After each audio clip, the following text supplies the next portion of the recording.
ይቺን ከተማ መርጠዋት የገቡት ሰዎች በሙሉ አንዳንዶች ሞተዋል፣ አንዳንዶች ደብዛቸው ጠፍቷል። አሁን ወደዚያች ከተማ መሄድ ህገ ወጥ ሆኗል።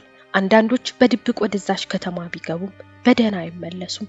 የዛሬው ቪዲዮ ሰዎች ዱድሊን ከተማን የተውበትን ምክንያት እናያለን። ውድ ቤተሰቦቼ እንደምቆያችሁኝ ሰላማችሁ ብዝት ይበልላችሁ ያልኩኝ በዛሬው ቪዲዮ አስቀድሜ እንደነገርኳችሁ በዚህ ጫካ ውስጥ ያለው ሚስጥራዊ ነገር እንመለከታለን። እንዲሁም ለምን ከተማዋ ውስጥ ሰው እንዳይገባ ተደረገ። ግን ታሪኩን ከመጀመሬ በፊት ለምታደርጉት መልካም አስተያየቶች ከልብ አመሰግናለሁ። ግን እንደነዚህ አይነት ታሪኮችን ማቅረብ ያለፋልና ላይክ፣ ሼር፣ አዲስ ይሆናችሁ ሰብስክራይብ በማድረግ አግዙኝ በማለት ወደ ዛሬው ታሪክ ልለፍ። አብራችሁን ቆዩ። በ1906 ብሩህ የበጋ ቀን ነበር። ዶክተር ዊሊያም ሲ ክላርክ እና ባለቤቱ ሃሪየት በሰሜን ምዕራብ ኮነቲኬት ውብ በሆነው ሪችፊልድ ካውንቲ በቀስታ መኪናቸውን እየነዱ ነበር።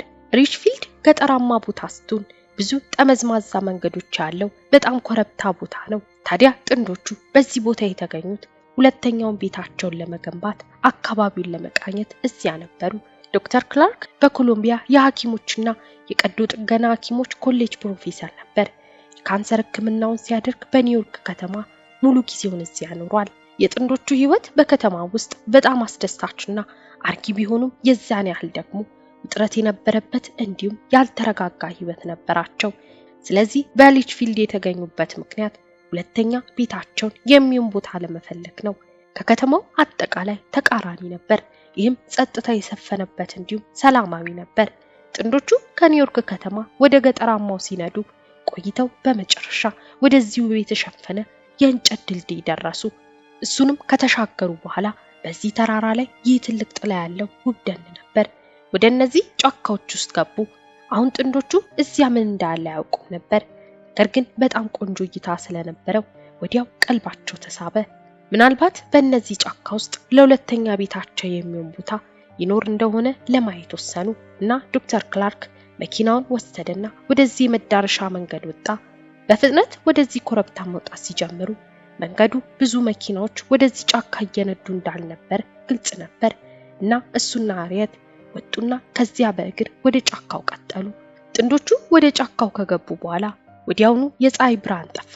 ምክንያቱም እዚያ ያሉት ዛፎች በጣም ወፍራም ነበሩ። አየሩ ቀዝቃዛና መንፈስን የሚያድስ ሆነ።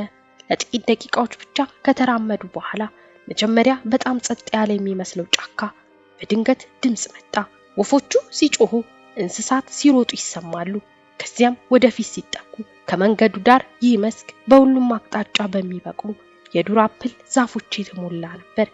በአፕል ዛፎች መካከል አንድ ሚዳቆ ብቻ ከቅርንጫፉ ላይ ፖም ሲበላ ነበር። እነዚህን ሁሉ የፖም ዛፎች አልፈው ባልና ሚስቱ አካባቢውን እየቃኙ ሳለ ከተራራው ላይ እንደ ንጹህ የምንጭ ውሃ የሚፈስ የውሃ ድምጽ ይሰማሉ። ከዚያም ፀሐይ መውጣት ስትጀምር ጫካው የሚያብለጨልጭ ይመስላል። ዶክተር ክላርክ እና ባለቤቱ የበለጠ ሲራመዱ ጉጉቶች ነበሩ። ጉጉቶቹ በእያንዳንዳቸው እርምጃ ሲጮሁ ሲሰሙ ጥንዶቹ ሰላምታ እያቀረቡላቸው እንደሆነ ተሰማቸው። በመጨረሻ ባልና ሚስቱ ዞር ብለው ወደ መኪናቸው መመለስ ሲጀምሩ በዚያ ጫካ ውስጥ ሁለተኛ ቤታቸውን መገንባት እንዳለባቸው ወሰኑ። በኒውዮርክ ወደሚገኘው ቤታቸው ከተመለሱ በኋላ ወዲያውኑ በዚያ የኮነቲኬት ጫካ ውስጥ 1000 ሄክታር መሬት ለመግዛት ወረቀቱን አስገቡ። ያ ደን ስም ነበረው። ይህም ጨለማ ደን ተብሎ ይጠራ ነበር። ስሙም የተሰየመው ከውጭ ሆኖ ጫካውን የሚመለከት ጨለማ ስለሚመስል ነው። በዙሪያው ካሉ ተራሮች ላይ ጥላ ተጥሎበታል እና ከዛም በጨለማው መግቢያ ውስጥ ያለው ሽፋን በጣም ወፍራም ነው። በአንድ ወቅት በጫካ የተሞላ አንድ ከተማ ነበረች። ነገር ግን በዚያች ከተማ ውስጥ ይኖሩ የነበሩት ሰዎች በሙሉ አልቀዋል። የዚች ከተማ ብቸኛ ቅሪቶች የሆኑት 2 የፈራረሱ የድንጋይ ግንቦችና 2 የቤት ውስጥ መሰረቶች በጨለማ የጫካ ወለል ላይ ተበታትነው ይገኛሉ። ጥንዶቹ በጫካው መንገድ ሲሄዱ ከነዚህ ፍርስራሾች ውስጥ አንዳንዶቹን አይተዋል። ነገር ግን እነዚህ ፍርስራሾች ለጫካው አንዳንድ ውበት እንደጨመሩላቸው ተሰምቷቸው ነበር እንጂ ለምን እዚያ እንደነበሩ ባለማወቃቸው አልተጨነቁም። የመሬት ግዢው ከተጠናቀቀ በኋላ ዶክተር ክላርክ ይህንን ሁለተኛውን ቤት በጨለማ መግቢያ ጫካ ውስጥ እንዲገነቡ በኮነቲኬት ውስጥ የሚገኙ የአካባቢ ግንበኞችን መፈለግ ጀመረ። ነገር ግን ምንም ያህል ገንዘብ ለነዚህ አካባቢው የኮኔቲኬት ግንበኞች ቢያቀርብም ሁሉም ለመገንባት ፈቃደኛ አልሆኑም። ግን ለምን ለመገንባት እንደማይፈልጉ የሚገልጽ ለዶክተር ክላርክ ቀጥተኛ መልስ አልሰጡም። ዶክተር ክላርክም ይህ ፕሮጀክት ትልቅ አይደለም፣ አንድ ቤት ብቻ ነው የምትሰሩት ቢላቸውም እነሱ ግን በፍጹም ፈቃደኛ አልሆኑም። ታዲያ ዶክተር ክላርክ ተስፋ አልቆረጠም። ቤቱን በራሱ ለመስራት ወሰነ። በኒው ጀርሲ ውስጥ በእርሻ ላይ ያደገና እንዴት መገንባት ያለበት ሰው እንደሆነ የሚያውቅ ብቃት ያለው ሰው ስለነበር ለሱ ቀላል ነበር። ለሚቀጥሉት በርካታ ወራት ዶክተር ክላርክ በየሳምንቱ መጨረሻ ከኒውዮርክ ከተማ ወደ ጨለማ መግቢያ ጫካ እየመጣ ይህንን ቤት ይገነባል። በኋላም ባለ 2 ፎቅ ቤቱን ገነባ እና ከዚያ በዚህ ኮረብታ ላይ በአቅራቢያው አናት ላይ የንጹህ ውሃ ምንጭ ነበር። እናም ንጹህ ውሃ እንዲኖራቸው ከምንጩ ወደ ቤት ውስጥ ቧንቧ ዘረጋ። ዶክተር ክላርክ በኋላ የመዋኛ ገንዳ ሰራ። በዚህ ዓመት ለምስጋና በዓል ሁሉንም ነገር አጠናቆ ጨረሰ። ሁለቱም ጥንዶች በዓሉን ለማክበር በዚያ ቤት ውስጥ ቆዩ እና በመዋኛ ገንዳቸው ውስጥ ተቀምጠው አካባቢውን ሲመለከቱና ጉጉቶች ከሩቅ ሲጮህ ሲያዳምጡ ሁለቱም ይቺ ሁለተኛ ቤታቸው መንፈሳቸውን የምታረካ እንደሆነች ተገነዘቡ። በዚህ ቦታቸው ላይ ይዋኛሉ፣ በእግራቸው ይጓዛሉ፣ በአጠቃላይ ይዝናናሉ እና በተራራው ላይ ያሉት ቅጠሎች ከአረንጓዴ ወደ ደማቅ ቢጫ፣ ብርቱካንማና ቀይ ሲቀየሩ ይመለከቱ ነበር። ግን ይህ ጥሩ ነገር እስከ 1918 ድረስ ብቻ ነበር። በዚያ የበጋ ወቅት ባልና ሚስቱ በጫካ ውስጥ በሁለተኛ ቤታቸው ውስጥ ነበሩ። ዶክተር ክላርክ ድንገተኛ የሕክምና አገልግሎት እንዲሰጥ ወደ ኒውዮርክ ሲጠራ ሃሪየት በጫካው መሃል ባለው በዚህ ቤት ውስጥ ብቻዋን ልትቀር መሆኗን ስታስብ በጣም ተበሳጨች። ምን ያህል ቀናት ሊቆይ እንደሚችል እርግጠኛ አይደለችም እና ባሏን በአቅራቢያው ባለው የባቡር ጣቢያ ልትሰናበተው ስትል በቅርቡ እንደሚመለስ ቃል ገባላት። ከዚያም ዶክተር ክላርክ ባቡሩ ሲገባ ሃሪየት እጆቿን ዘርግታ እያውለበለበች ተሰናበተችው። ግን ዶክተር ክላርክ ሚስቱን በዚህ ቦታ ላይ ጥሏት በመሄዱ የዘላለም ጸጸት ሊገባ እንደሚችል አላወቅም። ጥንዶቹ ይህ ቦታ በዚህ ጨለማ ጫካው ሲጓዙ በጫካውም ሆነ በአካባቢው ምንም አይነት ጥናት አላደረጉም። ጥናት አድርገው ቢሆን ኖሮ ያንን መሬት አይገዙም ነበር። በጫካ ውስጥ ለመጀመሪያ ጊዜ ሲዘዋወሩ ለየት ያለ ምክንያት ነበር። ይህም የአካባቢው ሁሉም ግንበኞች ከዶክተር ክላርክ ጋር ቤቱን ለመስራት ወደ ጫካው ለመሄድ ፈቃደኛ ያልነበሩበት ምክንያት ነው። ምክንያቱም ወደዚች የተረገመች ከተማ ፍርስራሽ አጠገብ ለመሄድ በጣም ፈርተው ነበር። ይቺ ከተማ ዱድሊ ታውን በመባል ትታወቅ የነበረች ሲሆን በ1740ዎቹ ውስጥ ከተወሰነ ጊዜ በኋላ መጀመሪያ ላይ 2 ሰዎችና 2 ትናንሽ ህንጻዎች ብቻ ነበሩ። ግን በፍጥነት 30 ቤተሰቦች ገቡ እና የበለጸገች ትንሽ ከተማ ሆነች። ነገር ግን እንደ ኢሮፓያን አቆጣጠር በ1700ዎቹ መጨረሻ ላይ በዚህ ከተማ ነዋሪዎች ላይ አስፈሪ ነገሮች መከሰት ጀመሩ። መጀመሪያ በ1759 ወደ ዱድሊ ከተማ የተዘዋወሩት የካርተር ቤተሰብ ነበሩ። እዚያ ከደረሱ ብዙም ሳይቆይ 6 የቤተሰባቸው አባላት በኮሌራ በድንገት ሞቱ። የቀረው የካርተር ቤተሰብ በደረሰባቸው ጉዳት በጣም አዝኖ ስለነበር ዱድሊ ታውንን ለቀው ወደ ኒውዮርክ ገቡ። ነገር ግን እዚያ ከተቋቋሙ በኋላ ወዲያው የአሜሪካ ተወላጆች ቤታቸውን ለመዝረፍ ገፍተው ጨፈጨፏቸው እና ከዚያ አልቂት የተረፉት 3 ሰዎችና 3 ህፃናቶች ብቻ ነበሩ። በ1992 ሆሊስተር የተባለ የዱድሊ ነዋሪ በድንገት ቶነር በተባለ ሰው ቤት ውስጥ ያለ ጊዜው ሞተ። ይህ ሰው አሟሟቱ ግልጽ አይደለም።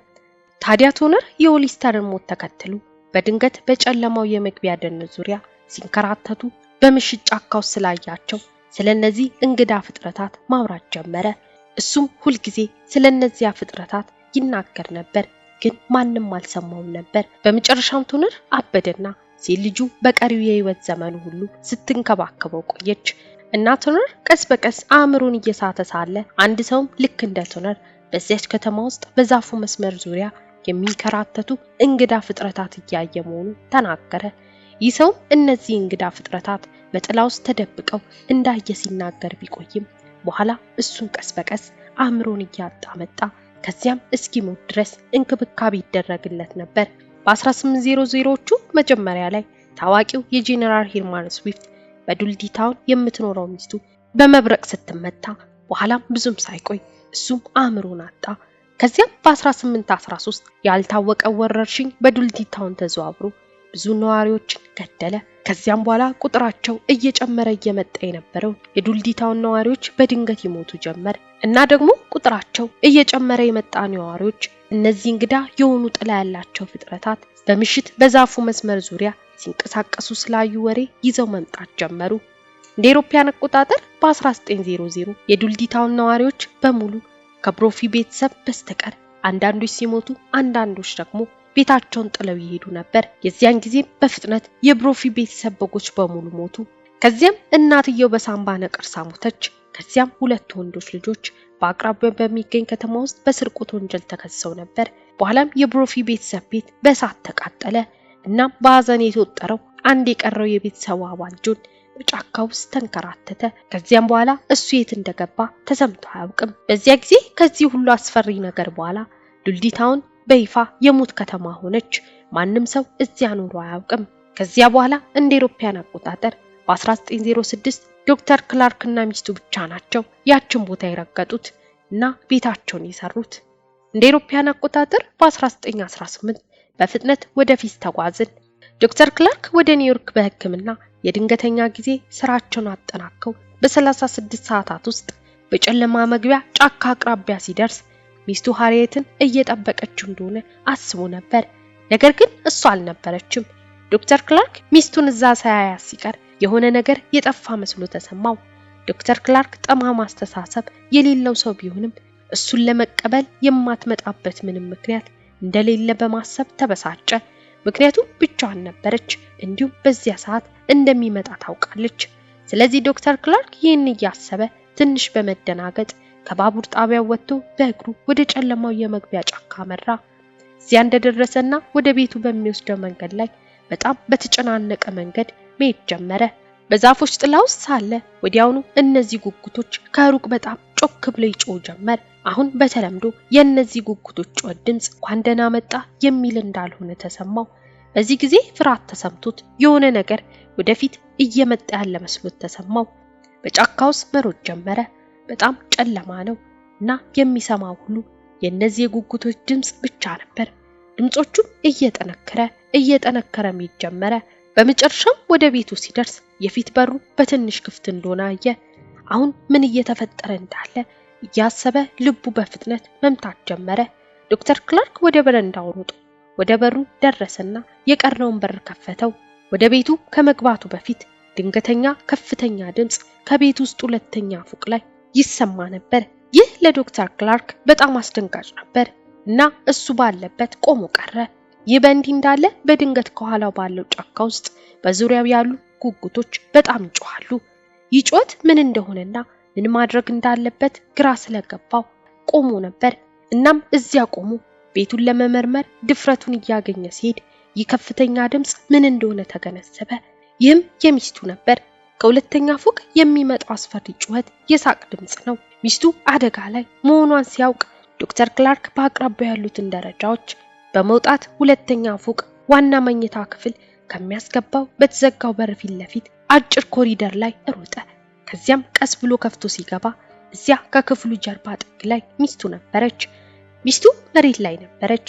ወደ በሩ እየተመለከተች ነው። አይኖቿ ሳይርከበከቡ ተከፍተዋል። እንዲሁም አፏ ከሚቻለው በላይ ተከፍቷል። ምን እየተፈጠረ እንዳለ እያሰበ ሚስቱን እያየ ሳለ ያስፈሪ ከፍ ያለ ሳቅ ከሚስቱ እንደሚመጣ ተረዳ። ነገር ግን ከርሷ የሚመጣ አይመስልም።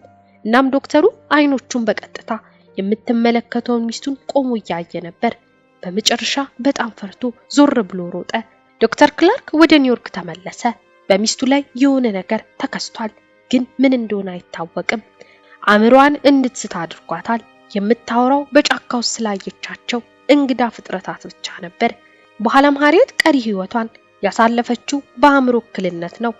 እሷም በመጨረሻ ከዶክተር ክላርክ ጋር ወደ ኒውዮርክ ተመለሰች። ዛሬ የዱድሊን ከተማ አሁንም የተተዎች ብቻ ሳትሆን መጎብኘትም እንኳን ህገ ወጥ ነው። ሆኖም ሰዎች አሁንም ወደ ዱድሊ ከተማ ሾልከው በመግባት በዚያ ጫካ ውስጥ ይሄዳሉ እና ብዙዎቹ ቀዝቃዛ አየር በሌለበት ቀዝቃዛ አየር ውስጥ እንዳሉ እንደሚሰማቸው ተናግረዋል። አንዳንድ ሌሎች ደግሞ ሲራመዱ የማይታወቁ እጆች በጥፊ ሲመታቸውና ሲገፋቸው እንደሚሰማቸው ተናግረዋል። አንዳንዶች በዚያ ጫካ ውስጥ ፎቶግራፎችን አንስተው ነበር። ታዲያ በዱሊ ከተማ አቅራቢያ ያለው ጫካ ውስጥ በአይናቸው ማየት የማንችላቸው እንግዳ የሆኑ የጥላ ምስሎችን በፎቶው ላይ አግኝተዋል። እንደ አውሮፓውያን አቆጣጠር በ1970ዎች ውስጥ በጨለማ መግቢያ ጫካ ውስጥና በዱሊ ከተማ አካባቢ በአጋንንት የተያዘ ቦታ መሆኑ ታወጀ። ውድ ቤተሰቦቼ ለዛሬ ያዘጋጀሁት ቪዲዮ ይህን ይመስል ነበር። እናንተስ በዚህ ታሪክ ላይ ምን ሐሳብ አላችሁ? ሐሳባችሁን ኮሜንት ላይ አሳውቁኝ። ለዚህ ቻናል አዲስ ሆናችሁ ሰብስክራይብ እያደረጋችሁ ተቀላቀሉ። ቪዲዮ ከተመቻችሁ ላይክ በማድረግ እንዲሁም ሼር እያደረጋችሁ ለሌሎች እንዲደርስ አግዙኝ እያልኩኝ በሌላ አዲስ ታሪክ እስክንገናኝ ድረስ ቸር ቆዩልኝ።